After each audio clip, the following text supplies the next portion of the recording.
Soya sauce দিয়ে দিচ্ছি। অনেকটাই সিদ্ধ হয়ে গিয়েছে, আমি ডাইরেক্ট একদম ডিপে রেখেছিলাম। এটা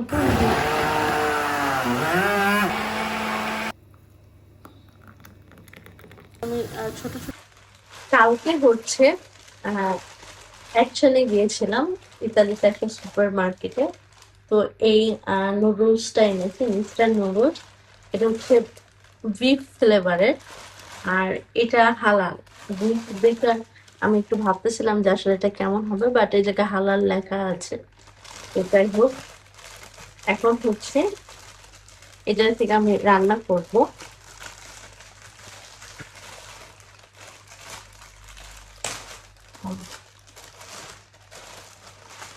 এটা থেকে হচ্ছে আমি 5 প্যাকেট নিয়ে নিচ্ছি, 5 প্যাকেট রান্না করবো।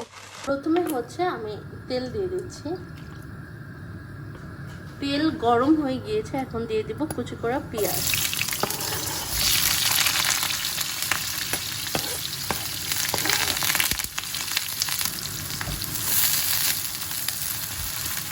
পেঁয়াজটা হালকা ভেজে নিব।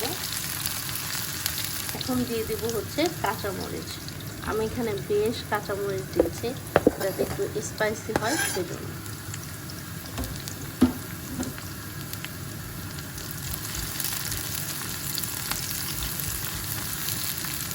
বাসায় হচ্ছে টোফু ছিল, এখন আমি ছোট ছোট কিউব কিউব করে এটার মধ্যে টোফু দিয়ে দিব। এখন এটার মধ্যে আমি গ্রেট করে রেখেছিলাম ছোট ছোট করে টোফু, ওটা দিয়ে দিচ্ছি। হালকা একটু ভেজে নিব।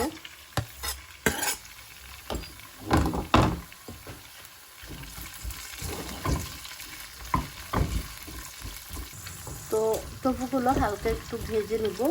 এখন হচ্ছে এটার মধ্যে দিয়ে দেব ডিম।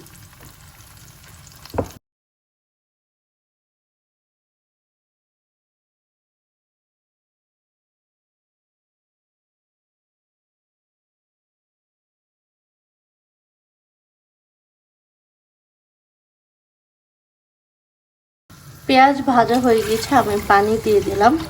এখন দিয়ে দিচ্ছি হচ্ছে মশলাগুলো। এটার মধ্যে যে মশলাগুলো আছে সেগুলো আমি 5টা মশলা একসাথে কেটেই হচ্ছে দিয়ে দিচ্ছি সুন্দর করে।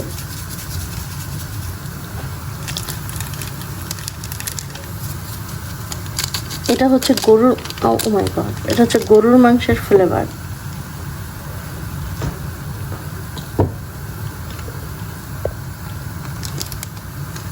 এটা হচ্ছে গরুর মাংসের ফ্লেভার।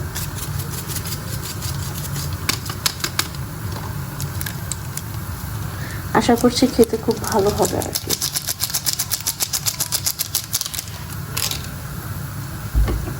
সামান্য পরিমাণ সয়া সস দিয়ে দিচ্ছি,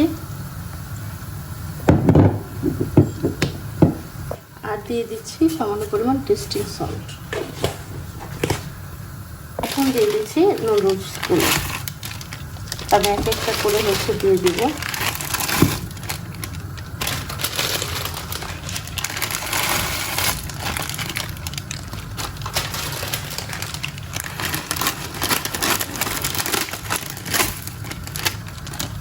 এই জায়গায় হচ্ছে আমি 5 প্যাকেট নুডলস দিয়েছি।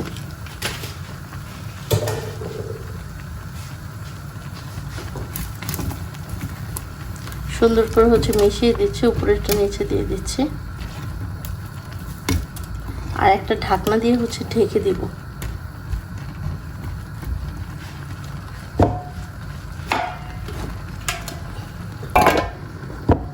এটা মনে হচ্ছে অনেকটাই সিদ্ধ হয়ে গিয়েছে, আমি একটু নেড়ে চেড়ে দিচ্ছি। আর চুলার আঁচটা এখন হচ্ছে মিডিয়ামে করে দেব।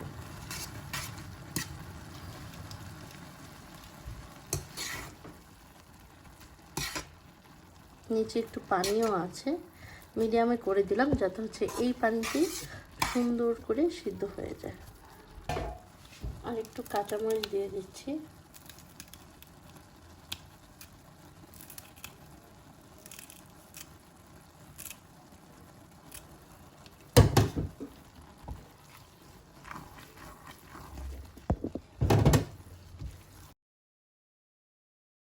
ম্যাঙ্গো জুস বানাবো এখন। তো এখন হচ্ছে এই আমটা আমি কেটে নেব, আমের জুস তৈরি করব। আর ম্যাঙ্গো জুস আমার অনেক বেশি পছন্দ। তো এটাকে আমি ডাইরেক্ট একদম ডিপে রেখেছিলাম। হ্যাঁ, তো হালকা একটু ডিপ করে নিয়েছি, কারণ আমার কাছে মনে হয় আরও বেশি ভালো লাগবে, মিষ্টিটা বেড়ে যাবে ডিপে রাখলে। ও জায়গায় বসুন। তো এখন হচ্ছে আমি আম দিয়ে দিচ্ছি।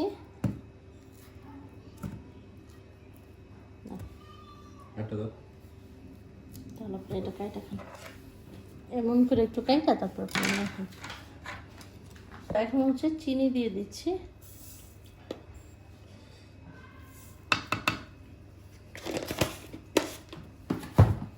আম যেহেতু আমি ফ্রিজে রেখেছিলাম তাই হচ্ছে নর্মাল, মানে এমনিতে ঠান্ডা পানি দিচ্ছি, আইসক্রিম দিলে টেস্ট নষ্ট হয়ে যাবে।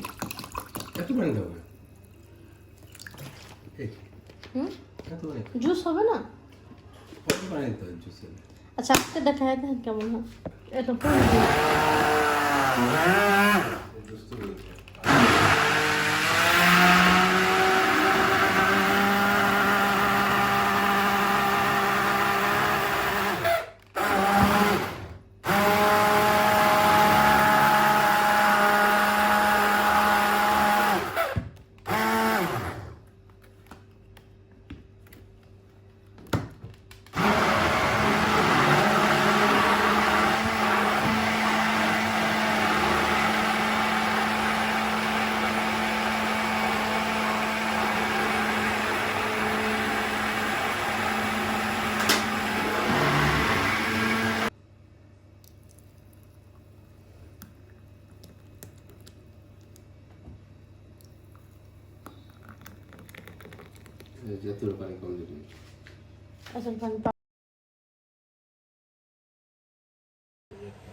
জুসটা খান না।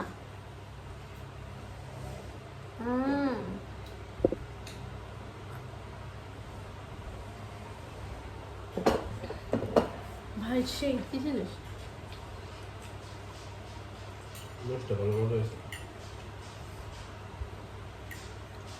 তার মানে কেমন নুডলস ভালো রান্না করি সেই জন্য আপনি মজা পাইছেন। আজকে দেখেন টফুগুলো কেমনি দিয়ে দিচ্ছে, ছোট ছোট করে কেটে দিচ্ছে।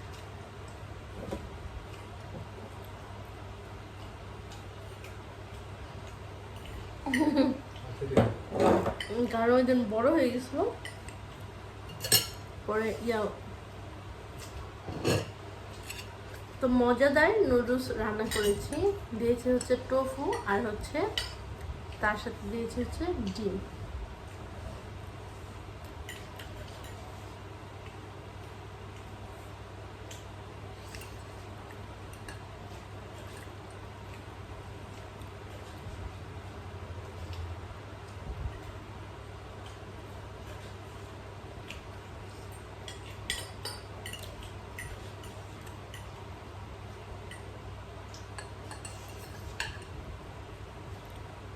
সফটনেসও ঠিক আছে। চাইছিলাম এটা, কিন্তু আমার কাছে স্যুপ নুডলস ভালো লাগে।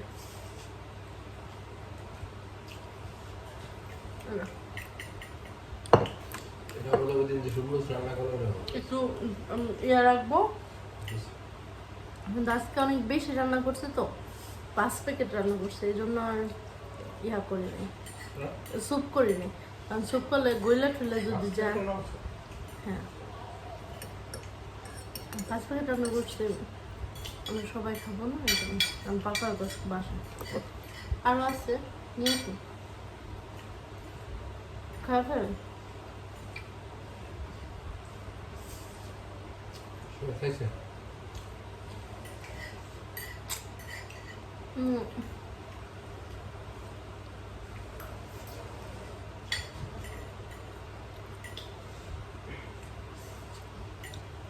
খাইলে অ্যান্টিবায়োটিক পড়লো।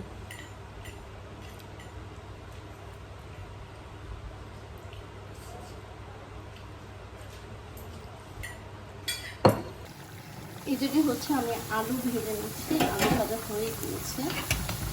তো এখন হচ্ছে আলুগুলো উঠিয়ে নেবো, আলুটা বেশি ভাজা হয়ে গিয়েছে। আজকে খুবই মজার একটা সবজি রান্না করব। তো তেল দিয়ে দিলাম,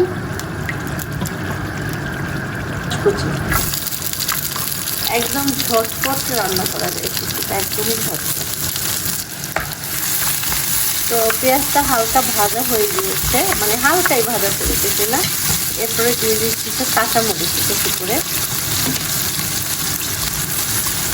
তো পেঁয়াজ মরিচ ভাজা হতে হতে আমি এটার মধ্যে জিরার গুঁড়া, ধনিয়ার গুঁড়া এবং পাঁচফোড়নের গুঁড়া দিব। হলুদ পাউডার দিয়ে দিচ্ছে, সামান্য পরিমাণ লাল মরিচের গুঁড়া দিয়ে দিলাম, সামান্য পরিমাণ জিরার গুঁড়ো দিয়ে দিলাম এবং সামান্য পরিমাণ ধনিয়ার গুঁড়ো। এখন সুন্দর করে মিশিয়ে নেব।